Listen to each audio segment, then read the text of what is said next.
Oh my gosh, we are back. It has been probably 2 months since we've done one of these. Is that about right?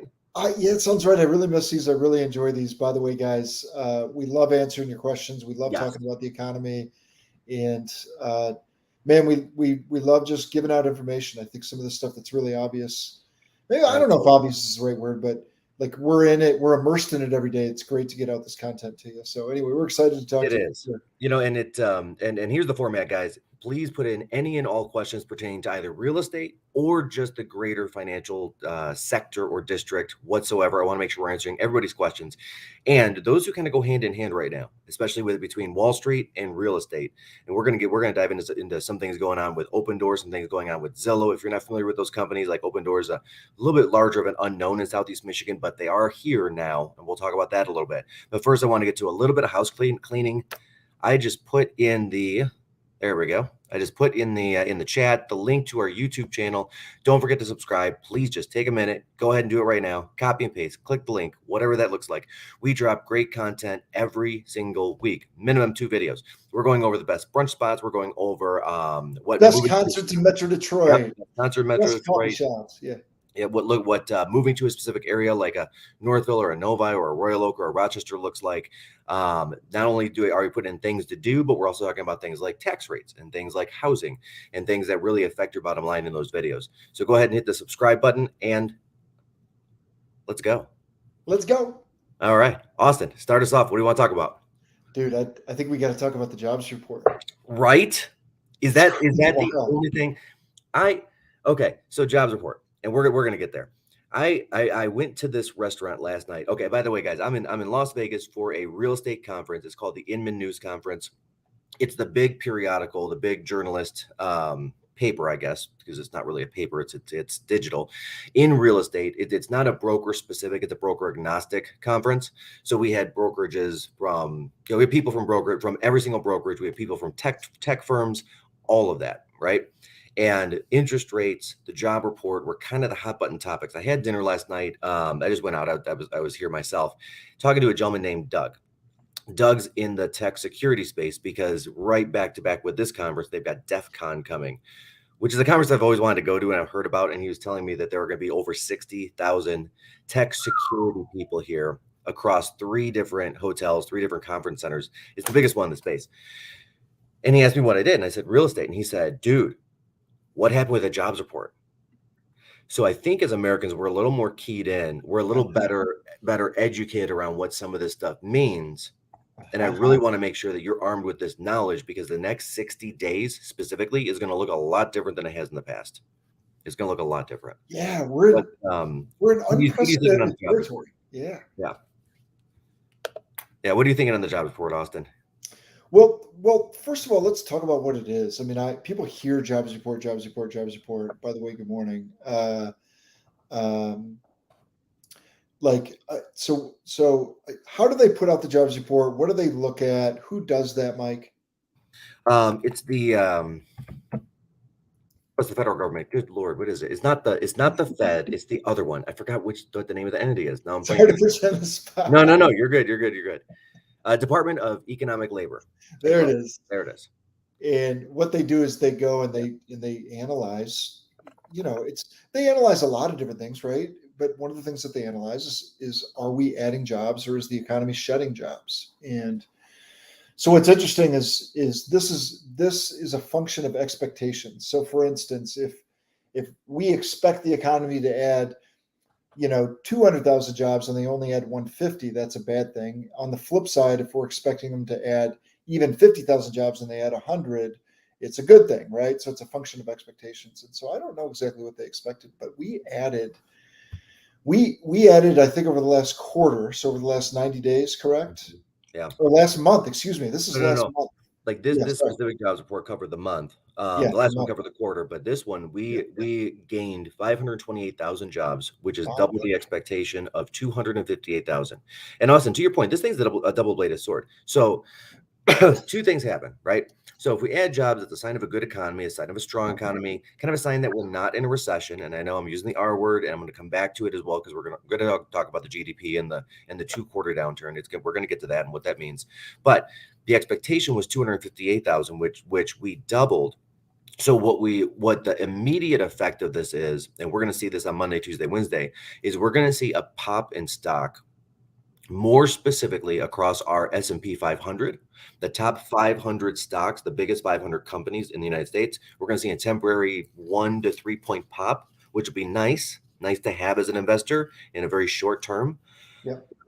However, we did drop our unemployment rate from 3.6 to 3.5, which is good again, but we also have to remember there's a healthy unemployment rate as well. So 4 Yeah. to 6% is considered full employment because there are still people that opt out of the economy, still people that opt out of working full time for a myriad of reasons, right? A myriad of reasons. Some people are just saying, you know what? I'm going to retire a couple of years earlier than I thought. I'm done. And we saw that coming out of COVID. And then a lot of those people ended up going back to work because things got really expensive. Some people said, you know, I'm going to take a gap year because I just had my first kid and I really want to spend time with my kid. Actually, my sister's doing that, right? So she's not employed at the moment, but it doesn't necessarily mean she's unemployed and looking either. Yeah. Yeah. I want to make sure that there's a fine point on that.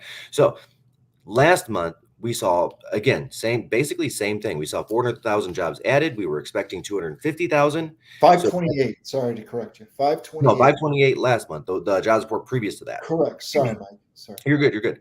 Now, the net result of that is it allowed Jerome Powell to raise the interest rate by 0.75 basis points, or 75 basis points, should I say, right? Yep. So here's where we're at. We've got next week coming out the inflation report, basically, right? Jobs report first, inflation report comes out closer to mid-month. So the jobs report looks really good. And here's the fear. We've got a whole bunch of Americans that are making good money, which is good because wages are still going up. Wage growth is on approach to 6% year over year. Not quite there, but it's getting there. When they go and they spend the money, they're going on to Amazon's and they're using the Prime button, like myself, because I'm using it way too much. There's probably 3 packages sitting at my door right now, even though I'm here in Vegas. For sure. And it's putting a strain because just a basic, simple rule of supply and demand, the demand keeps going up because people do have jobs and they are buying things. And we still have a little bit of COVID money left over in people's bank accounts, not the government so much, but people's bank accounts. And so that strain has caused the inflation rate to really jump. We were at 9.1% off of last month.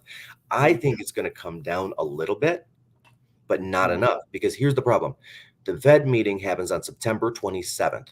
Yep. So we've got 2 more, effectively, let's call it cycles of the 12 cycles, 2 more months for 2 things that need to happen for interest rates not to go up. One, we need a crappy jobs report. Yeah. Or at least something that is below, let's call it 300,000. Yep. Right? Now that's not going to stop Jerome Powell from raising the interest rates, but it will cause him to pause on raising them drastically. The second thing we need is that inflation report, not necessarily this next one, but the one after this, to come out with a much lower number than we've had. Now, this next job report, I do think is going to come out down. I don't see a number 9 in front of it, but I also don't see a number 7 in front of it. You're talking about the inflation report. Yeah. I'm sorry, the inflation report. Yeah. And here's the reason.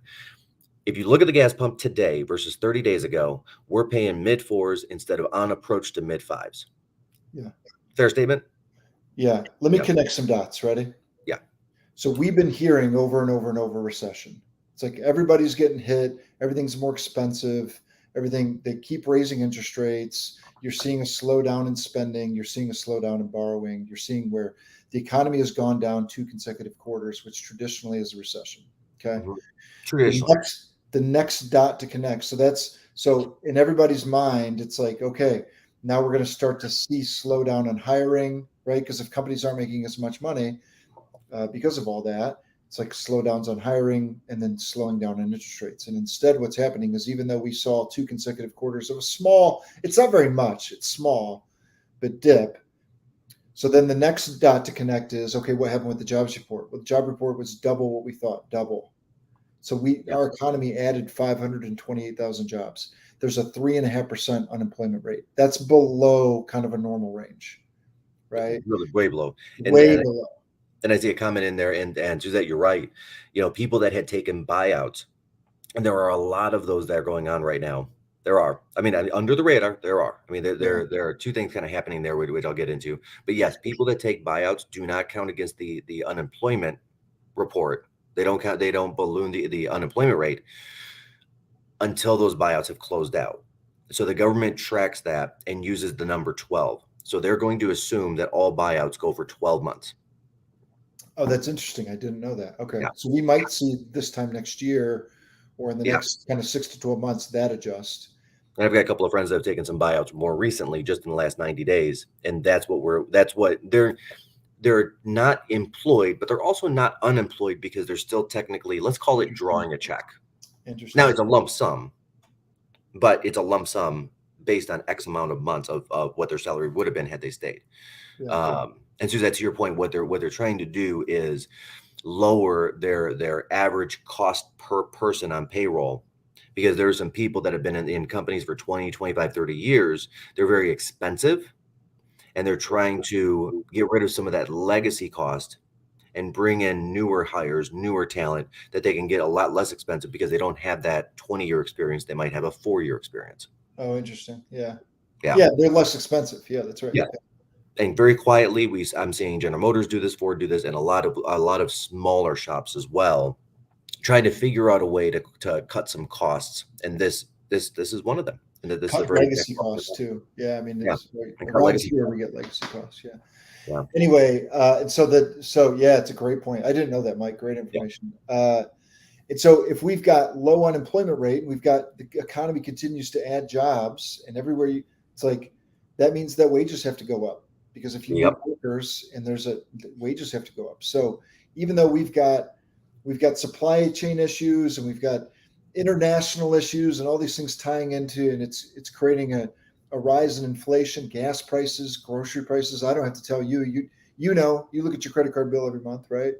Or Yep. whatever. And so a lower jobs report would seemingly think like, okay, that's starting to slow down. And in reality, it feels like maybe there's a potential for it to speed up. Now, the interesting part is, so what Mike is connecting the dots with is now we're trying to figure out, okay, what's going to happen with interest rates in the next, 45 days when they come out with the inflation report on September 27th. And so we've been humming along at like this 9.2 clip, and I think before it was like 8.4 or something like that, right?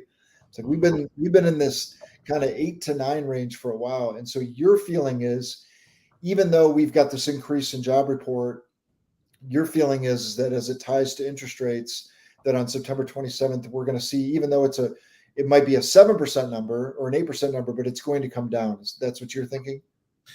I'm hoping it comes down. And right now we've got one of the major things that hits the inflation rate. Yeah. So the inflation rate is comprised of a couple of different things. It's a whole basket of goods and services Yep. that an average family will use over an average month, right? Yeah. So a large part of that's the energy sector, housing costs, groceries, those types of things. Yeah. So the energy cost is one of the top 4 things that goes into deciding, okay, what is the current inflation rate, right? As it should. And with the gas prices jumping, and not just gas prices, but natural gas as well, and electricity jumping so high between, let's call it January 1st and June 30th, that alone pushed that inflation rate way up, right? Yeah. Used car prices pushed inflation rate, and new car prices for that matter, pushed inflation rate way up, right? Yeah. Now, energy costs have started coming down. Yeah. Agreed. Yeah. Yep. And simply put, what you pay at the pump has started coming down. Yep. Right. And by the way, there's an app that I use called My Gas Finder. Be really weird, but I'm so cheap. And we gotta be responsible, guys. We gotta save every penny. So there's like 9 or 10 gas stations around my house, let's call it, within let's say a mile or 2-mile radius or whatever it is. And the once a week or twice a week, because I really try not to drive right now, that I've got to go fill up the tank. I pop open the app, and then it tells me what the prices are as reported by other users almost in real time. Like within the last hour, 2 hours is where we're at here in Southeast Michigan, because there are a lot of people using that app. And a lot of times I'm finding like that Sunoco over there, which I usually wouldn't go to, because it's just like one road, not even like a mile, like 0.2 of a mile further out of my way. Yeah. I can save like 15 cents a gallon. Like Yeah. it's a real saving. Yeah. Sure.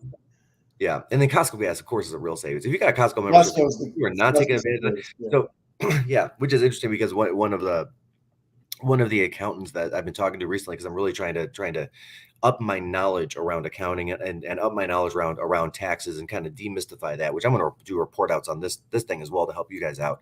Cool. He would not use Costco until recently, because he's self-employed, he owns a business, and he's like, yeah, I could save 15 cents or 20 cents a gallon there, but I had to use cash or a debit card, and that didn't link easy Mm. enough to my assistant being able to pull those numbers. So it was worth it for me to go to a regular gas station and pay a little bit more because I get the tax write-off because it's easier for me to get. I'm like, man, 15 cents is 15 cents. That's a lot of money right now. Like, I don't know if I'm just cheap or I'm just getting old in my old age. But here's where we're going. I believe Jerome Powell is going to raise the Fed rates another 0.75 to 1.25. It's going to be one of, if not the most aggressive raises this year. He's already raised it 0.75 twice. I think we see a 1.25, upwards of a 1.25 in September. Now, what this means to your average American, you You and me, think they're going to hit us with 1.25 in September? I don't think it's out of the question. I think if we have a strong jobs report and then we have an inflation number that starts with an 8 and not a 7, we could go 1 or 1.25. It will not be a 0.75. Because again, they're going to raise interest rates to slow things down. Yeah. Yep. Because what do we have right after September? We have the beginning of the holiday shopping season. Which is when we all spend money. Sure. Yep. Where Americans' retail spending goes way up. It actually increases around 14% versus other times of the year, like a spring or a summer, because we're getting the kids those Christmas gifts. We're getting mom the scarf. We're getting dad the hat. We're doing whatever it is that we're doing.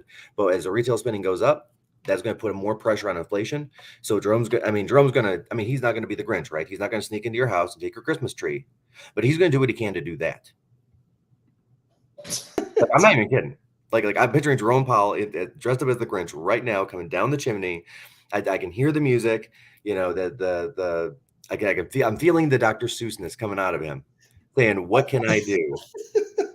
Like I don't Mary. think this percent Joe Burrow has been called the Grinch in his life.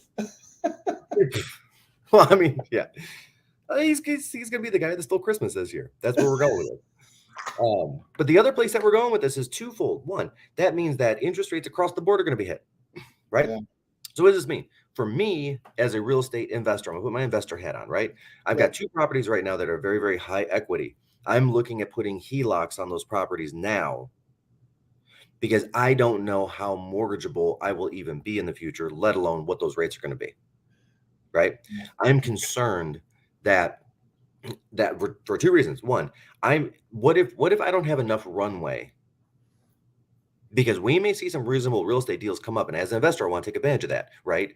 We may see I need a little more runway when a good deal comes up to be able to take advantage of that deal. Yeah. Right, which I need to do for tax purposes, of course, right, as well as wealth building.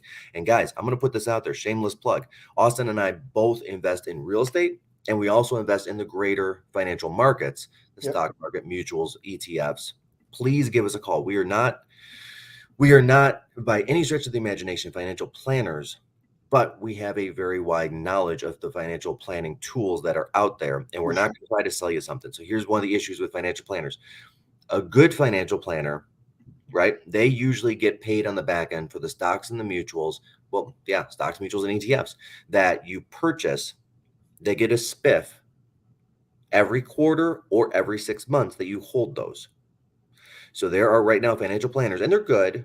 They're not poorly directing Americans, but they are directing them a little more towards things that could pay them a little more, right? Like the S&P 500 is not a fund, but there are several dozen, let's call it, funds that track against the S&P 500. Some of them have a higher monthly cost or a yearly cost. Some of them have a lower monthly cost or yearly cost, right?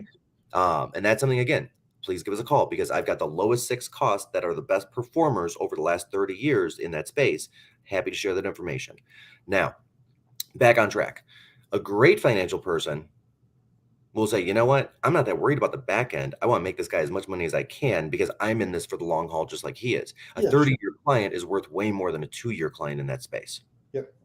Right. So if you're looking for a good financial planner, we do have some recommendations. Reach out privately. We'll be happy to share those. Number one. Number two, if you have a financial planner and you want to take a look at the mutuals and the ETFs that we recommend at this moment, again, give us a call. I'm more than happy to have that conversation. And then third, if you're thinking about going to get a financial planner, I would recommend getting that list of mutual stocks and ETFs. Shoot us something in the comment or DM me directly. I will give you that, because then you can go and ask the person, hey, what are your top couple funds right now if I'm in this for the long term? And if they're not saying those names, then those are expensive funds, not cheap funds. Yep. Right? One man's opinion. One man who shopped for financial planners in the past who did it wrong, and then later on in life did it right. Opinion. That's all I'm Yep. putting out there. So mortgages are going to So go. if they raise rates by 1.25, Yep. what does that mean? We're going to see an interest rate, an effective interest rate in real estate of 6.25. So you think mortgage interest rates will bump to 6.25? I do. I do. Okay. We've had a little bit of reprieve here in the last week, thank God. But we'll talk about that.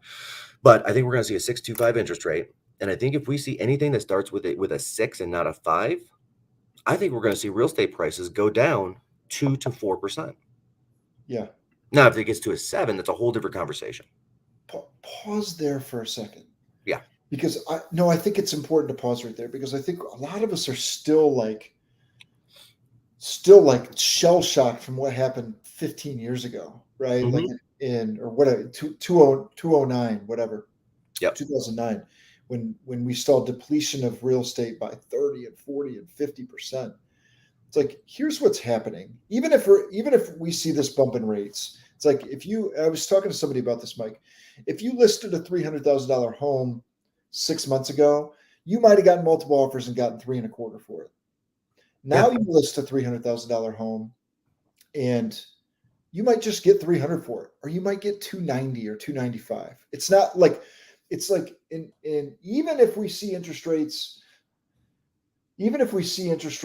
bump up, what you're saying is like, it's like you're still okay. 2 to 4%, it's like whatever. If you look at your stock account, by the way, the market corrects by what, 10% on average once every 18 months. Yep. Real estate is not even close to that, by the way. It We is very, very rarely have 10% corrections ever, right? It's like they're historical events when it happens. And so sometimes people get it, I'm going to time the market, or I'm gun shy about selling my home or whatever. It's like, even if we see this giant bump, you're talking 2 to 4%, even 5%. It's just not 15 grand on 300,000 is not going to make or break somebody selling a home or buying a home, is kind of the point. Anyway, even though as a buyer, you might be able to negotiate something for $20,000 or $30,000 less than you could 6 months ago. It's not make or break on either side. Does that make sense, Mike? That makes perfect sense. So anyway, I just want to create context around that statement. Anyway, keep going. Sorry. Typing a couple of comments I want to put out there as well. Oh yeah. There we go. Yeah, it's very interesting. Okay, So this is to your point. This is not 2008. This not only does this feel different, because it does feel different. it does. It does feel different. You know, this is actually fundamentally different, and we'll get to how we got here too. I think that's an important history lesson a little bit. So, number one, currently we have under 3% of homes that are underwater. 3%. Under 3%. That's it. That are currently underwater. That's it. That's it. That's it. Homeowners have more equity today than any time in U.S. history. Holy cow. And I forgot the exact number. I heard it on stage from an economist, and I was like, whoa. Like it was like a 25 trillion worth of equity or whatever that number was. Don't quote me on that. I don't remember. I just remember listening to the guy and looking at the slides, and I was like, holy heck, that's a bigger number than I would have expected. And the journalist / economist that did a great report on that is Michael Del Prete. Well, For more, and he does put it in a nice fun context as well. Google him. He's a great guy. I had the chance to shake his hand and actually ask him a couple of future pacing questions, and he had some really, really great insight. Second, only 0.5% of homeowners are in some sort of a distress, meaning only 0.5% has missed one or more payments. One or more payments. People can forget to mail a check. I mean, literally, like if I've seen a lot of people do it. I've done it myself. Where like, well, especially because there's so many bills that come out between the business expenses and the personal expenses. Where like I get a call on the 16th or 18th or something. I'm like, oh shoot, I did forget to log into that one account and make that payment. yeah, sure. Right now, granted, I put everything on auto payment now. Thank God, because I don't want my credit score hit in any negative fashion. But 0.5%. That's it, guys. That's it. A year ago, it was 1.5%. It's been trending down, not up. Right. Yeah.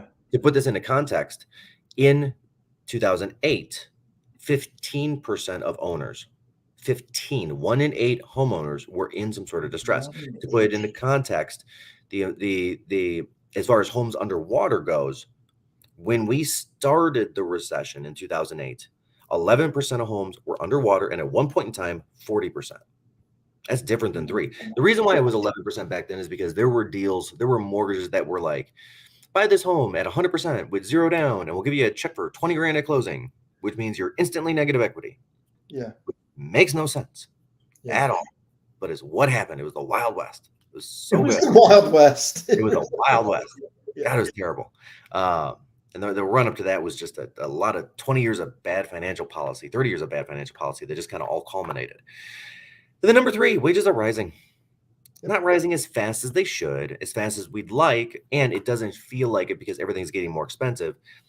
I literally am limited to 1 Starbucks today because I need it. Like I'm a coffee junkie, you know that, Austin. But like I would usually get like 2 or even 3 of these, and then the lady was like, "Dude, it's gonna be $6." I'm like, "What?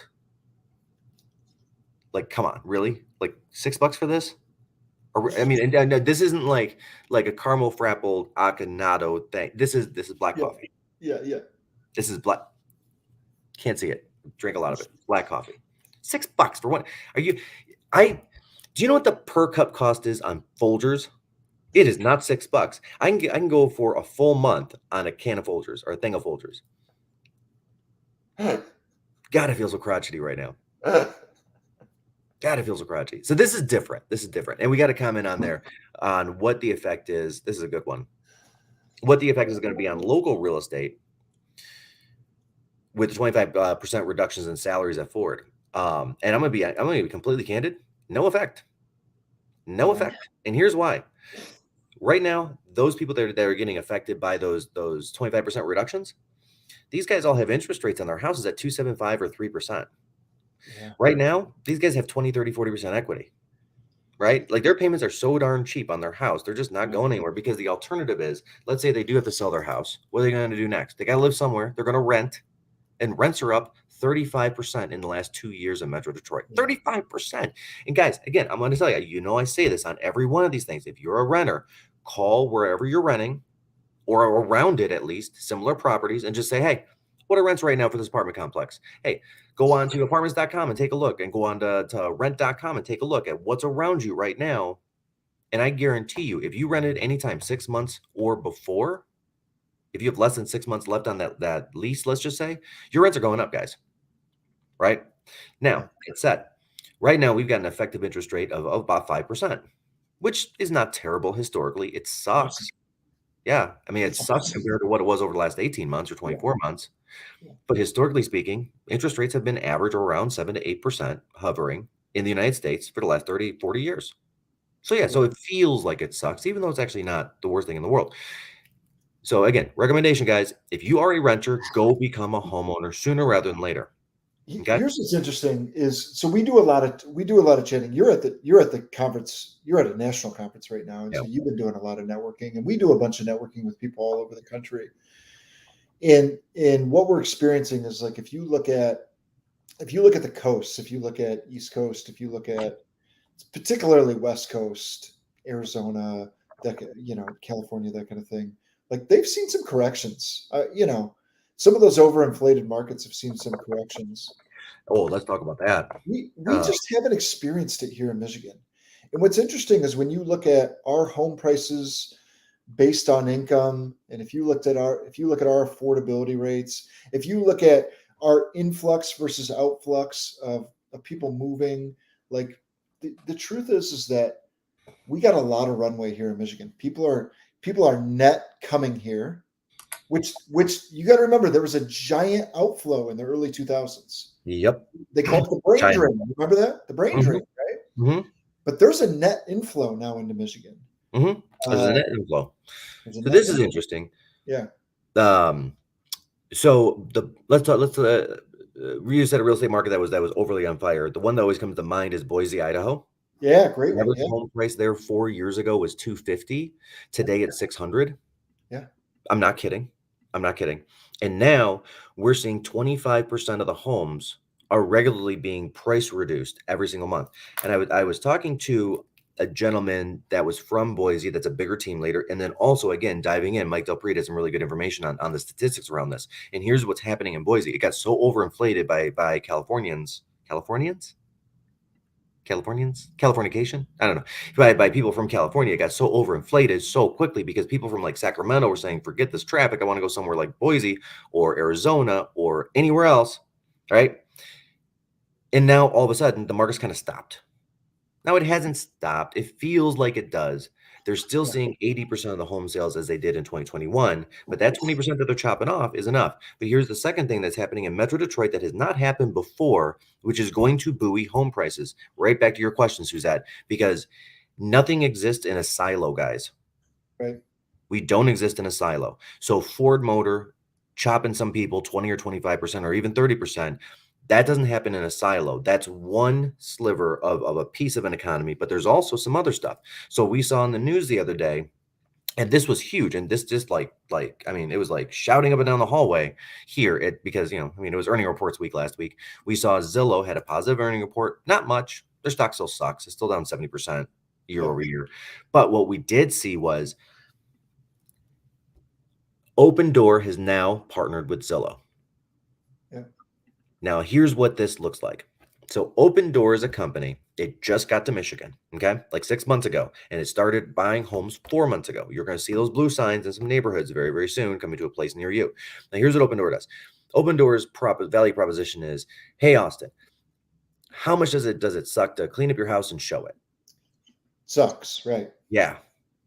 Well, you know what? We'll just go ahead and make you a reasonable cash offer right now in your house. You can move out anywhere up to 90 days later. So you can go find something and you got cash in pocket. We're good. Yep. How's that sound, man? Great. Awesome. Send me the offer. Let's do it. Now, two issues with this. One, and Opendoor is in our market, right? Two issues with this. And I'm going to pivot into a third thing. Opendoor has been shown to make offers about 91% of value. Okay. Yep. So if your home is worth $100,000, they're going to make you an offer about 91,000, right? Which is not that bad considering, let's call it, using a real estate agent to sell the property. Yeah, or a $300,000 home, they're writing you an offer at 270. Yep. Yeah. And when you're considering a real estate agent, okay, there's let's call it a 12 grand delta between the 270 and the 282 using an agent versus not, right? But then they're going to come back and beat you up hard on repairs, right? Their average takedown is a little bit north of 5%. So now it's not a 270 offer. Now it's a 255 offer, give or take a little bit. Yep. And that 255 to 282, now that is a big difference. And me personally, $27,000, man, I don't have kids. You got kids. But if I wrote you a check today for $27,000, would you hire somebody to clean, hire somebody to paint the house, and go to a hotel for a weekend so you can get the home sold and accommodate those showings? If I handed you a check for $27,000, would you do that?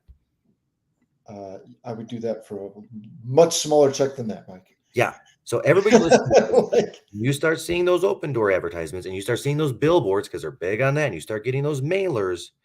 They right now, Axios is a publication that I read every day, almost every day. It's an email newsletter. They've got national and local ones. They're actively advertising in Metro Detroit in that newsletter, trying to start the cycle of being a business. So Zillow was what we call an iBuyer, like an Opendoor or an OfferPad or some of these other guys, where they're coming in and they're from Wall Street. They've got a lot of venture capital money and they're picking up these houses, right? And effectively, they're doing one of two things. They're either flipping it, and they want good houses where they don't have to do a ton of work. They're doing like 20,000 on average, a little bit north of 20,000 on average of work between the flooring, the carpet, all that stuff. And then they put it right back on the market, and they're looking to make. Opendoor is targeting a $1,000 profit per house, right? Which is also versus a traditional flipper, like the guy down the road who can do like one home at a time, right? He needs or she needs 20 or 30,000 per house because they're only doing like 4 a year. 3 a year, 5 a year, whatever the number is, right? Opendoor, they're doing 30,000 houses a month now. You only need about $1,000 in profit to make that thing scale. Yep. Right. And they're targeting to get up to 100,000 houses a month. That's a big number, guys. Yep. So Zillow got into the iBuying space. They thought their future was in real estate ownership, not tech. And they were wrong. Clearly, look at their stock price. They were so wrong. They lost a $500 million on this venture, on this 18-month venture. That's all it was. It's so wild. But We what they talked to our Zillow rep. He just looks like white in the face. He's just like, yeah, oh my God, the stock. yeah. But then what happened was Opendoor figured out how to make it profitable. Not insanely profitable, but they did post a profit last quarter. The only difference is they need a bigger inflow of people that are coming to them asking for quotes, which lead to them buying homes. So now Zillow has created this space where they've got the tech where people are going to Zillow. I mean, 50 million hits a month. 50 million times. Yes, I go to Zillow 5 times a week. So take that with a grain of salt. No doubt about it. Yeah. I'm 20 of those 50 million, It's right? good. But 50 million people are actively using Zillow every single month. And then Zillow said, great, I can monetize that portion of it because I really am a tech company, not a real estate company. And Opendoor, you can monetize your portion of it. So Zillow has sold to Opendoor through a multi-year contract, a 3-year contract, where anybody that goes in, you can go on Zillow right now and you can see it, and says, I want an offer for my home, you're getting a contact from Opendoor with a bid. There's an issue with this.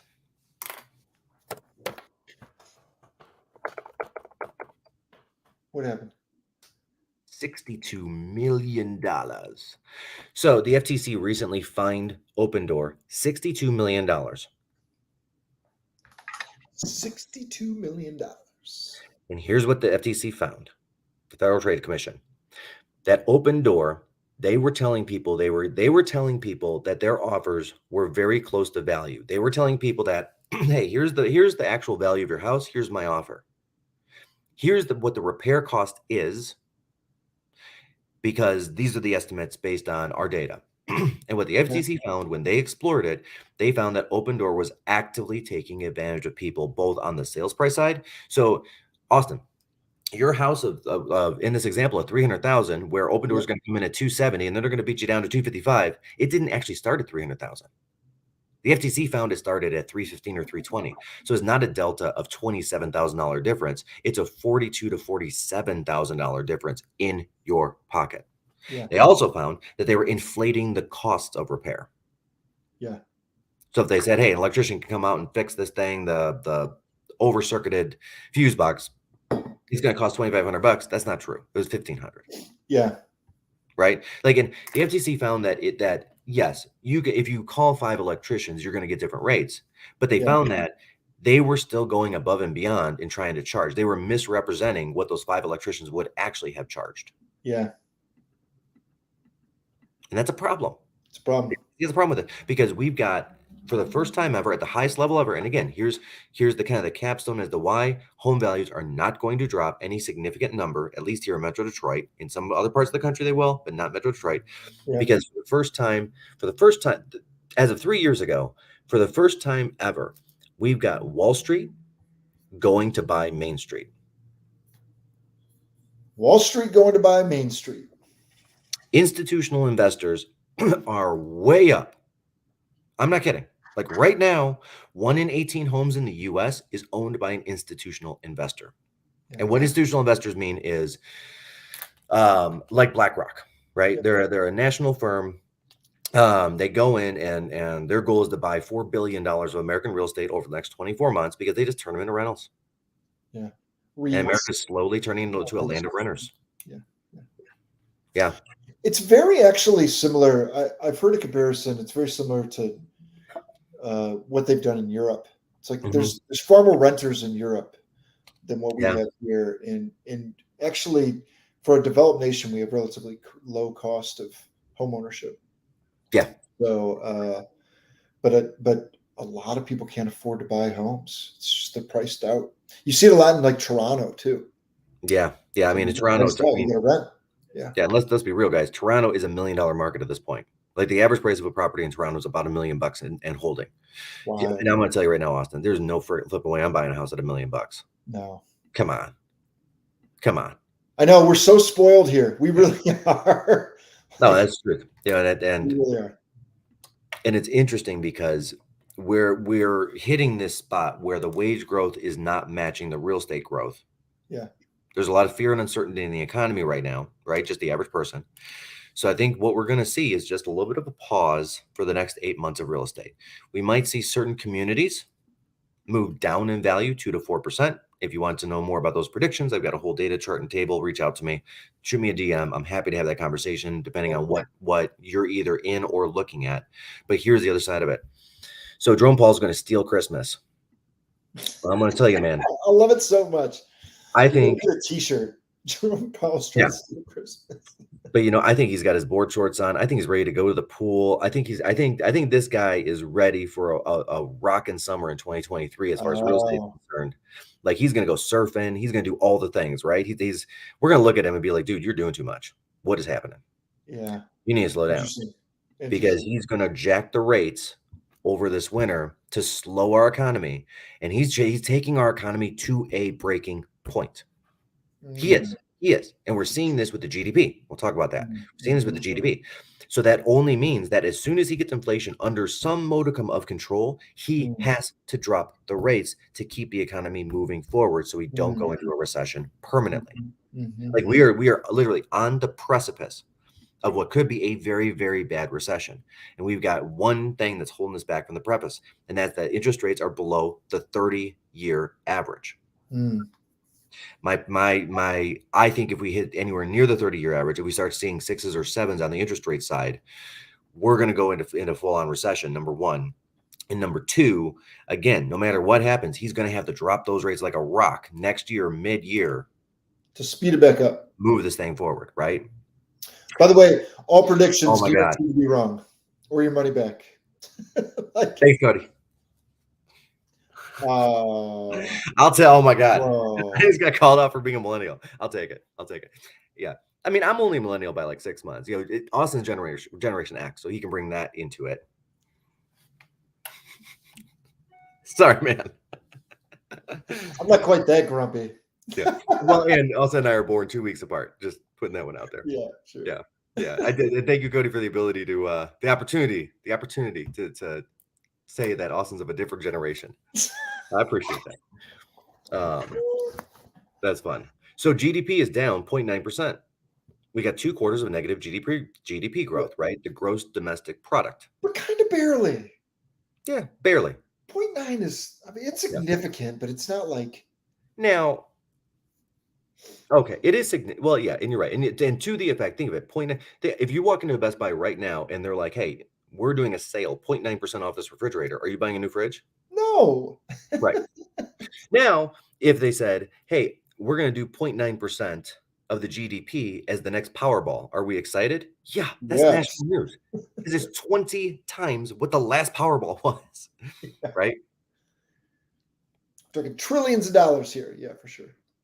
That's right. All right, Cody. All right, you two. Whatever love fest is going on between you and Cody, knock it off.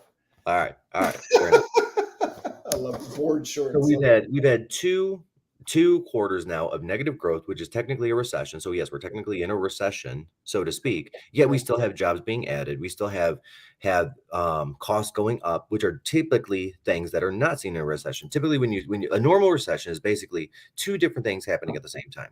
We have job growth going negative, right? And then we also have deflation instead of inflation on goods because people can afford less. Simple enough. I mean, that's it. That's how we get to a negative GDP.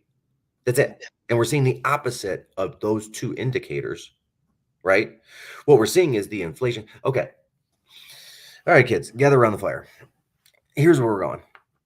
I want the big marshmallows. Big marshmallows. This is the effect of what's called modern monetary theory, MMT, right?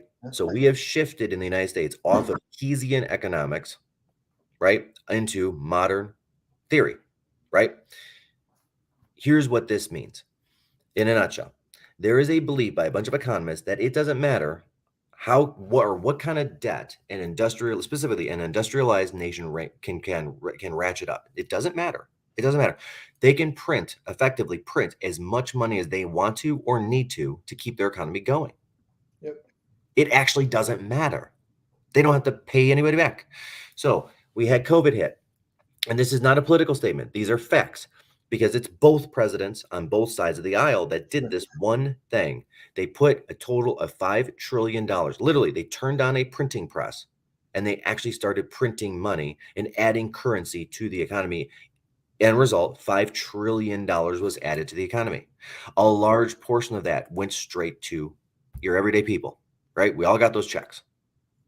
Fair enough? Yep. Okay. Then we all sat on those checks for a minute because we couldn't go out and eat. We couldn't do anything. Yep. And then we bum rushed the economy. We had manufacturers, and we had on the one side saying, you know what, I'm gonna slow down my production because the economy is going to tank. Right? We saw that more specifically. The best case of that was lumber. Lumber mills literally shut down for 6 months, thinking that that there would not be a demand there. That was 2000. That was the end of 2020. Yeah. The next 6 months of 2021, we saw lumber prices almost triple. Yeah. And there wasn't even that great of a huge demand pickup for lumber. It's just that we had 6 months of no supplies. Stopped making it. Yeah. Right? So this modern monetary theory says we can print money as needed as a government and put it all into the economy. Now, whether it's right or whether it's wrong, this is actually the first time we've tested this 70-year-old theory. Yeah. Right? And we've got two presidents that did exactly that. They thought, okay, we're going to try this theory of economics instead of the other one. Now, it's commonly recognized in the economic circles that the only thing that can prove or disprove this theory is inflation, or stop this theory, so to speak. And that's where we're at. So we're at a point where the government printed a bunch of money, put it all into the economy, gave it to just you and me. And then we went out, we bum rushed the economy, we spent a whole bunch of money. So the inflation rate went up, and now we're saying, okay, we have to stop the printing presses. That's where we're at. That's it. That is what happened, right? It's really interesting when you start getting into that level of economics and what that actually looks like. Inflation has become the new throttle of an economy, so to speak. Right? Yep. Now, here's the problem with this theory, or at least the problem that I see with this theory. So we gave a whole bunch of people 1 or 2 or 3 time payments, but it's not ongoing. It didn't add to their wages. Yeah. Right? So the average American, let's just say, got $3,000 or $4,000 from the government over COVID, right? That money stopped, right? So we didn't take the average American that earns $61,000 a year and put him at 64. That's not what happened, right? We did not teach a man to fish. We gave a man a fish, right? Yep. That's where we're at. Now that COVID money is run through, but it's still out there in circulation, we're seeing the effects of the inflation rate, right? And that's throttling back the economy. Yeah. But here's the interesting thing. As soon as our economy gets anywhere near under some modicum of control, those interest rates are going to drop like a rock because Jerome's got to keep it going. And we said it a couple of times, but here's what this looks like. Okay. So middle of next year, this is my prediction. And we'll see in a year whether I'm right or wrong. Here's my prediction. Fed's going to drop the interest rates rapidly, probably 2 full points or 200 basis points over the course of 2 quarters, 6 months, right? We are going to see people run into the economy and buy homes because you've got a bunch of leases coming up, usually in that mid-year range anyway, and they're going to get shell-shocked with what they got to pay on the lease. So they're going to be like, shoot, I got to go buy a house. Oh my gosh, look, interest rates are back down to 4.5%. They're not 6% anymore. Yeah, let's do this thing. And then it's going to continue to push real estate prices, if not up, at least maintain them. Interesting. And I do think it's going to go up. I honestly think that then the second half of next year, real estate values will go up 5 to 7%. Well, we still have an inventory problem. And because we still have an inventory problem. We have an inventory problem for 2 reasons. Yeah. 1, our interest rates went up. So now, Austin, I mean, I can tell you mine. Right now, on mine, I'm at a 2.65 interest rate. What are you at? Yeah, 2.5, I think, actually. Okay. And we're entering the zone where you and I, age range wise, would be buying effectively our 3rd house in our life to live in. Fair enough? Sure. In our life, with kids your age, is that house bigger or smaller than what you got? Is it more expensive or less expensive? It would definitely be more expensive. I don't know if it'd be bigger, but yeah. Yep. Yeah, I got the idea. Yep. Yeah. So let's say you've got an average. You got the mortgage calculator? Ooh, I like where you're going with this. Okay, let me share my screen. Yeah. Watch this, guys. Uh, We're going to do some fancy footwork as to why home values are not going to go down. So, Austin, let's you just got say, me? yep, I can see it down there. Let's add to stream. Okay. Check this out, guys. So let's pop in the number 300,000. So Austin 300,000. is your average Metro Detroit person, Yep. right? It's just your average homeowner, right? He has a current valuation on his home of 300,000, which is the average second time home for people of our age range. Well, that's what I owe, right? What Yeah, that's what you owe. You're right, Yeah, right. So yeah, the home is worth 370, but 300 I owe 300. is the mortgage amount. What is the monthly payment on 2.75%? 2.75. Put So you we're at seeing 12.4 plus taxes and insurance. So Sure, call sure. it 1,800. Yeah, 1,800. Okay. Now check this out. Austin has two littles, and those two littles are going to get to be two bigs, right? Yeah. Just that's the way it happens. I mean, that's circle of life. We all saw that. We saw the dinosaurs and the we. Do you remember that? Do you remember the song "Circle of Life"? Do I remember the song? You guys, we do a quarterly all team advance Circle with of the Life. whole team. Circle of Life. I did a speech on the Circle of Life last It was one. good. It was good. So yeah, I know the Circle of Life. Anyway. Yeah. So By the way, Elton here's John where wrote that. Sorry to yeah, interrupt you. Fun fact, you guys. Elton John wrote that in 30 minutes. which Like is just craziness, by the 2 way. hours or something. It was like 2 hours. Sorry. Wrote And it he in won 2 hours. awards for that song too, like an Emmy or something, didn't he? Wow. Yeah. Anyway, keep So, going. all right. So Austin says, you know what? I've got two littles. They're going to become too big. I want a different yard. I want this. I want this. I want this. Whatever. Right.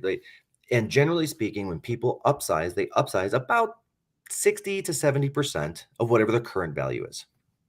Right. So in this case, he would go from a $300,000 property or a 375 property to a Yeah. mortgage amount of 500,000. Okay, I see what you're doing here. So I'm buying a $600,000 home and I've got a $500,000 mortgage. Yeah. And you're putting about 100 grand down on it. Let's call it. Great. Okay.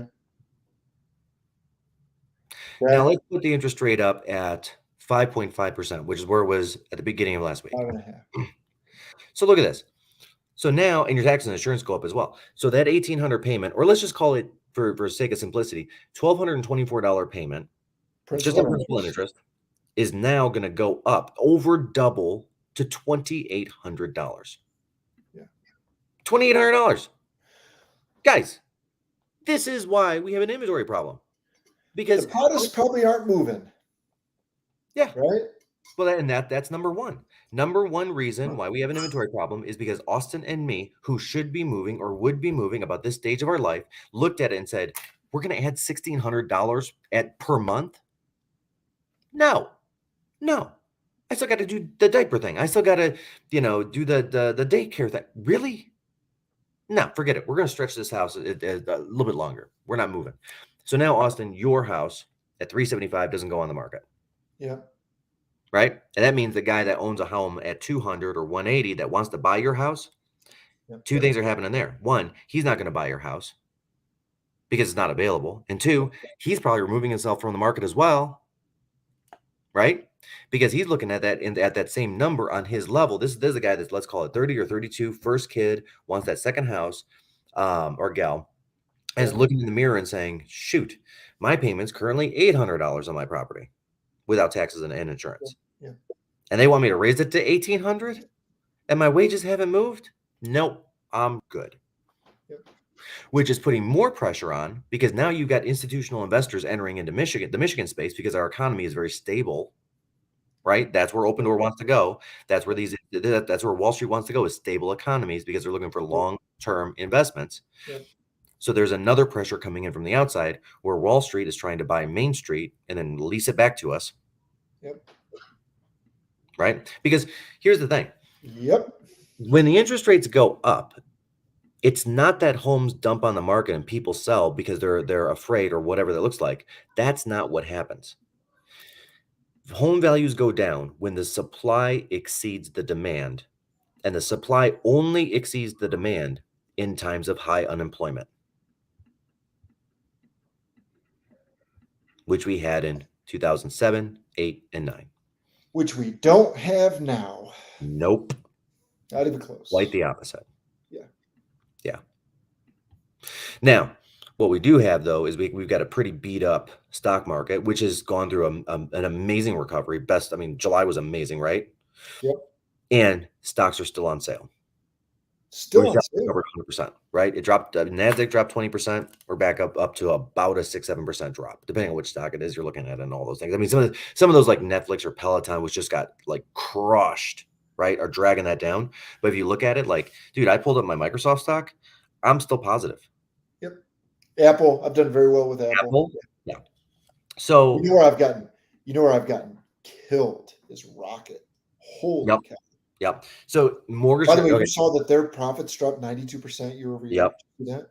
And I'm gonna be upfront with you. Yeah, 92% profit drop. Now, I'm going to be upfront with you guys here. Real estate companies and mortgage companies are being massively devalued right now. Rapid. Massively.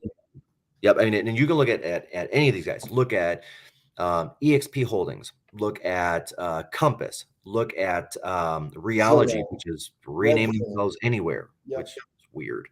I mean, this is the reason. Okay, so Gary Keller with Keller Williams had gotten this guy in, very nice guy, who to consolidate KW Holdings under what was called KWX, consolidate these companies together. And what he does and what he's been doing for the past 30 years is he has been bringing companies to IPO. He's done it 7 times so far. They let him go last month. That's an indicator of where Gary Keller, who's a very smart human being, believes our economy is as far as IPOing goes in the real estate space. Right?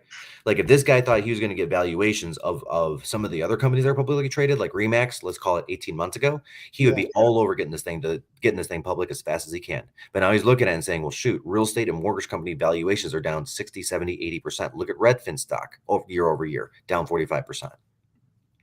Yeah. Yeah. Now, I'm not saying these are good buys because I'm going to be honest with you, I don't think they're good buys. I don't think real estate and mortgage companies are great stocks to own. I just don't. Interesting. Yeah. Which sucks because I'm a realtor, so I probably should think they're great stocks to own. Honestly, I really think you get yourself into a good mutual, a good S&P fund, a good S&P 500, good Russell 5000, and you just ride I've that been thing. doing with my portfolio. It's a lot of S&P. It's a lot of dividend holdings, right? Paying a dividend, and it's a lot of real estate, just like Yeah, good projects. yeah. And I'll say, I'll be honest, I'm a dividend investor. And in this market, I'm also trending more towards being a growth investor. So more Agreed. funds, less individual stocks. This is, see if I can find this thing. And this will kind of cap this whole thing off.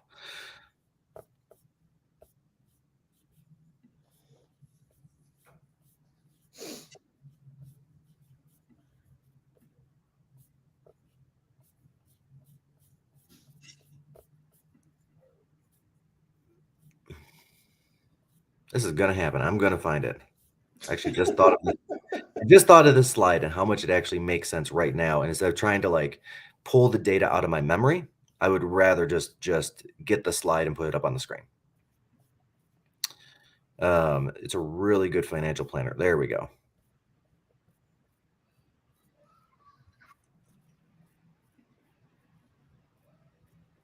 Got it. Okay. Now, how do I share screen? Share Press share screen. screen.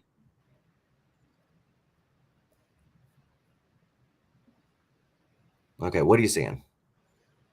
I'm seeing your email. Oh, you're Like seeing. a chat thing. So There we yeah, go. there you go. Is that better? Okay. Yep. Check out this slide right here. Oh, there it By is. the way, this personal finance club guy is great. Yeah, he's good, and he makes a lot of more complex investing things, more theories, more simple, right? Yep. So check this out. This is every time the market has fallen from 1950 to essentially today. This is what recessions look like, guys. Recessions look like an upward trend over a long period of time. Like this is where we're at. Don't pull out of these funds. Don't pull out of the stock market. Blah blah blah blah blah. Because honestly, guys, look at this. Every single time this happens, every single time we have a pullback, people say, "Oh, it's different this time. It's going to be real bad. It's going to be terrible, terrible," and it's not. I also heard a stat, Mike, like something like 6 out of the last 8 recessions, real estate prices went up. Yes, that is true. That is true. Right, right? And Is that the right 6 out of 8, I think? that is right. Yeah. And to be fair, I've also accurately predicted 11 of the last 9 recessions. So we never know when it's coming, guys. But what we do know is values keep going up, whether it's real estate or whether it's stock portfolios, values keep going up. So these are 12 of the most popular index funds in the United States. So a lot of people get hung up on what should I invest in the market, right? Yeah. Which funds are there that I should be investing in? And these ETFs and mutual funds are more specifically covering the S&P 500 or the Russell 5000, right? So this is a basket of stocks, a snapshot of the American market, right? The whole GDP, right? Not one individual stock. Like at one point in time, all of these funds owned Kodak, right? Now, if you own Kodak or Blockbuster on an individual stock basis, my belief is it's a very fundamental economic construct that over a long enough period of time, 100% of stocks go to zero value, Sure. right?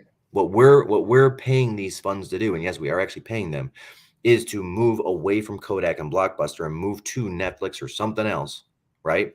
Yeah. And just do it seamlessly where we don't even see it happen because I don't really care.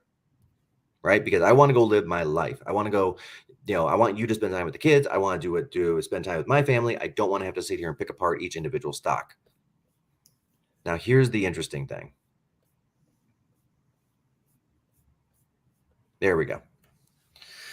So this is a list, and I have an additional list of more of them, by the way, of the lowest cost mutual funds or ETFs that are in the S&P, that cover the S&P 500.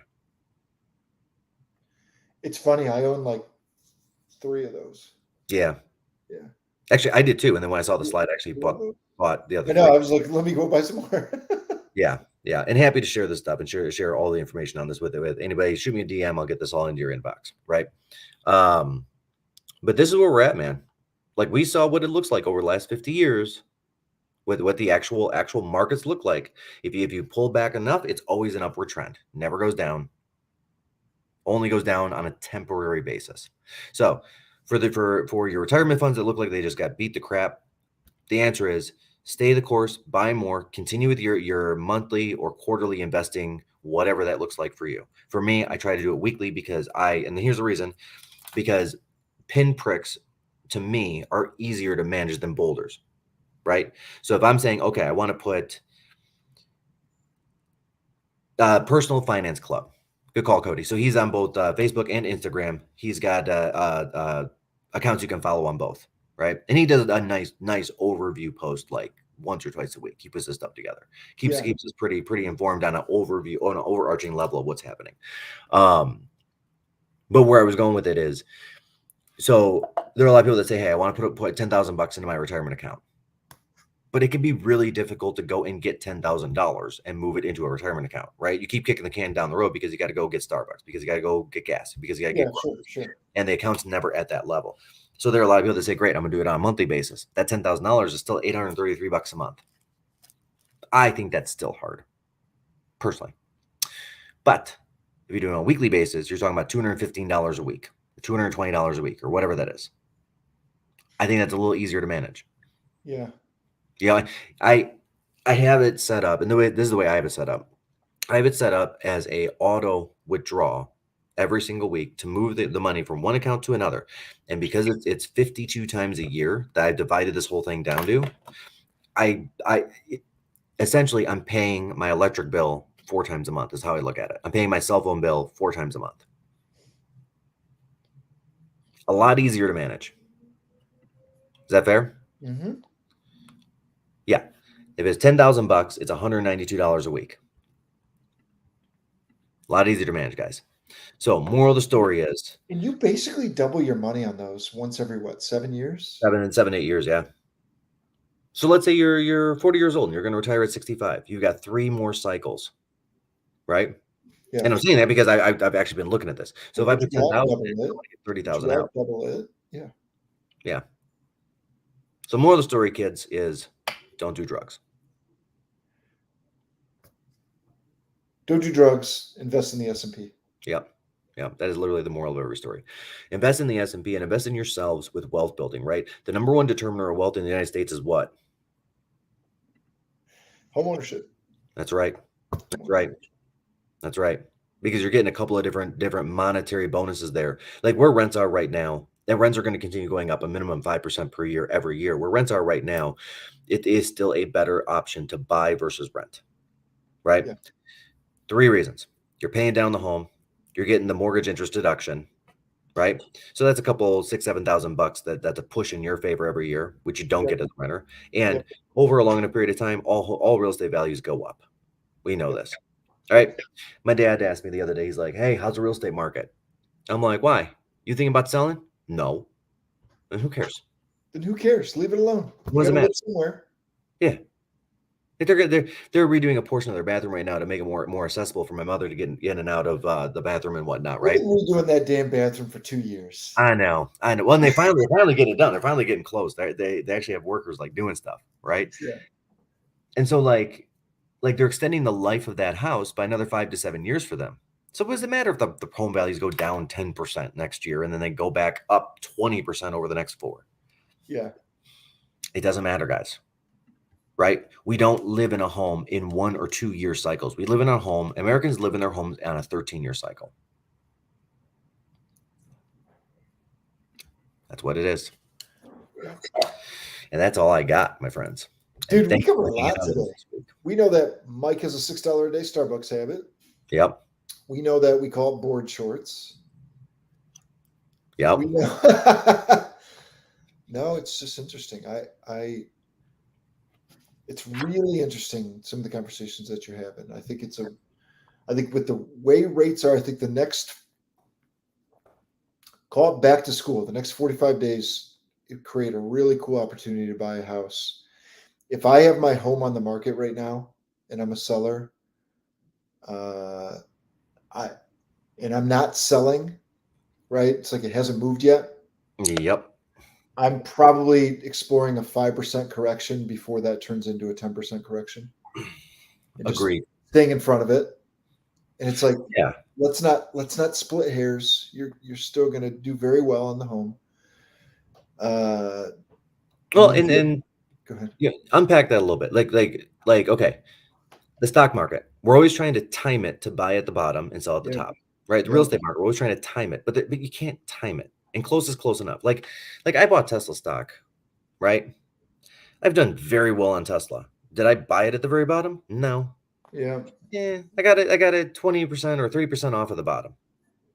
And even though I missed the mark by 20 or 30%, I still doubled my money, Yeah. right? You can't time the purchase at the Good very timing. bottom. Yeah. You can't time the sale at the very top. But what we can do is say, hey, listen, because of life events that are happening in your life, don't let the market stop you at this point. If you're a seller, get onto the market. It's still great. We're still getting great offers and prices are still high. If you're a buyer, get into the market because you need those write-offs on your taxes. You need to start creating wealth for you and your family on a monthly basis through a payment paying that off. And guys, home values are going to go back up again next year anyway. All right, Austin, take us home. Well, anyway, like I said, I wouldn't try to time this thing. And so if I were on the market and I weren't selling, I would be staying in front of it. If I were a buyer and I was trying to time the market, cool. Next 60 days. There you go. That's it, guys. That's the 60. timing of the market.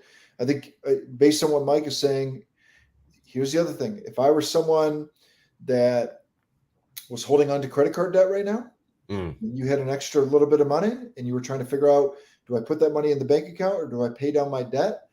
I would pay down my credit card debt because I think you're looking where your credit card rate is even going to go up more. Like I think at one point, I think this time last year, the average credit card rate was probably 11 or 12%, somewhere in there, 10 to yeah. 12%. I think the average credit card rate right now is more like 18%. Yep. In the max APR in the state of Michigan, I think they allow is 28.9. Yep. So if I were someone and I had a little extra money, I would make sure that I paid off my credit card debt.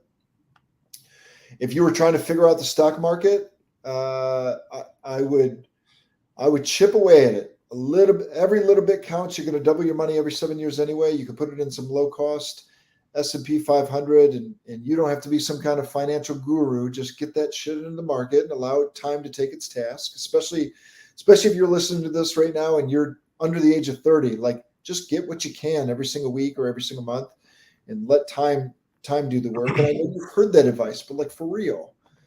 And I think overall that's, and I think the economy continues to do surprising things. So all predictions guaranteed to be wrong until next time, right? I mean, Right. it just continues to surprise us. So we got to take the information as we go, deliver it back to you guys. I don't think we're going to see a major correction in the state of Michigan, even if we see layoffs. I think for the most part we're a destination. I actually heard a stat that Traverse City has the highest percentage of millennial millionaires of any city in America.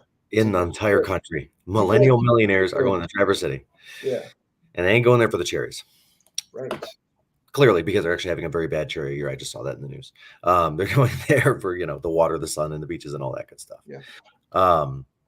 Okay, guys, pencil in the second Saturday of next month. We are going to be back on this thing. I want to make sure we're covering the next job report, because that's going to be the one, the inflation, that's going to be the one that's going to determine this. But preview for the next time. Also, I'm going to start bringing in one solid tip per month where you can reduce your tax burden, your tax liability.